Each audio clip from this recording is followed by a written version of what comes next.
everyone! So today we're taking a break from talking about Asian things to talk about something that I'm really passionate about, which is education. I've blogged about this topic, I've tweeted about this topic, now I'm YouTubing about it. I've gone back and forth from wanting to become a teacher and not wanting to become a teacher for a variety of reasons.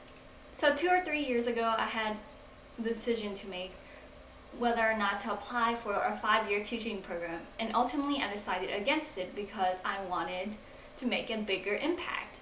However, recently I realized that if you are a teacher, you do make a big impact because you teach 20 children a year. So if you teach like at least 20 children a year, and that's almost 100 children over the course of a lifetime that you're impacting. It's also my destiny, according to Vietnamese folklore, for me to become a teacher. However, a reason I give myself to not become a teacher is that there are so many other ways to teach without being a teacher. For example, through YouTube. The guys at ASAP Science are doing a great job at this, and so is John Oliver. I believe that YouTube and the internet is the future of education. Kids can learn so much more from the internet than they can in schools. I also apparently have a gift working with children, according to my supervisor at a museum I worked with.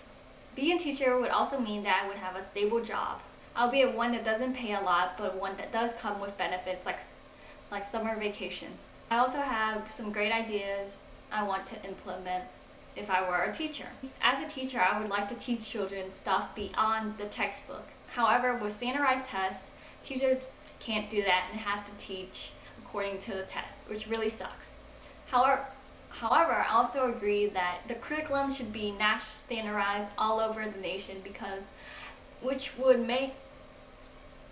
hold schools liable for not teaching children stuff that they're supposed to know. Being a teacher would also require 2 more years of school, and I really don't want to deal with that again. And one of the main reasons I don't want to be a teacher is because of the lack of appreciation teachers get in America. In Asian countries and Nordic countries, teachers are very highly praised. There's teachers' days, etc. But in America, teachers are severely underpaid, which is ridiculous considering how much time we spend with kids and how much influence we can have in them. Kids literally spend their lives at school 8 hours a day for like 12 plus years. Teachers are one of the only few adult role models children have besides their parents, and if they don't have good parents, then teachers are the only things they have. So about like a month ago, I really wanted to be a teacher again. But then my dad talked to me about how as an elementary teacher I would have to potentially clean children's throw up, pee, and poop, and I'm really not. Yeah, that's not gonna work for me because I want to be an educator without being a babysitter, if you know what I mean. Then I thought I could get used to that. It's not that bad, right? There are gloves, antibacterial wipes, etc. Then I went back to my original issue with not becoming a teacher, and that teachers aren't appreciated and the education system in America sucks so much. And the thing is, schools need good teachers, and the best teachers are the ones that are smart. However, smart kids don't want to become teachers because of how underpaid they are. They want to be engineers, doctors instead. So what are we supposed to do? So when you were in school, you had these problems, like if you were principal for a day or teacher for a day, what would you do? So here's what I would do. If I were a teacher, I would make sure every one of my kids knew how to read at a proficient reading level according to their age and grade level.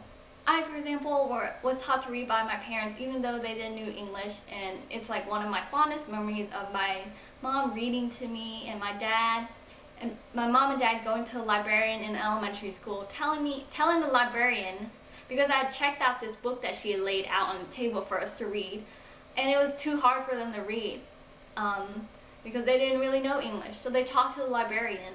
We worked together, and the librarian let me borrow books that was like phonetic books. It was this Bluebird, and she taught phonetics and English and whatever. And I became one of the first kids in my class to read. And then my mom and dad took me to the library, and I would check out public library, and we would check out books. And not all kids have that opportunity. The second big idea I have that I would implement if I were a teacher is I want children to have goals and be able to achieve those goals. Goals that are like learning. I want them to know that learning is fun. Learning is not just textbook material. It's not just taking tests, remembering facts, and recording them down. I want them to have an open mind. I want children to know that Christopher Columbus is a bad guy. He may have founded America as we know it, but he killed millions while he led to the killings of many Native Americans in doing so. I want children to have goals like, I want to learn how to ride a bike by the end of the school year or something like that. And then we learn how to work towards those goals. Anyways, that's my long rant about, about education. If you would like to hear more about what I have to say about these topics, please feel free to comment below. And as always, thanks for watching.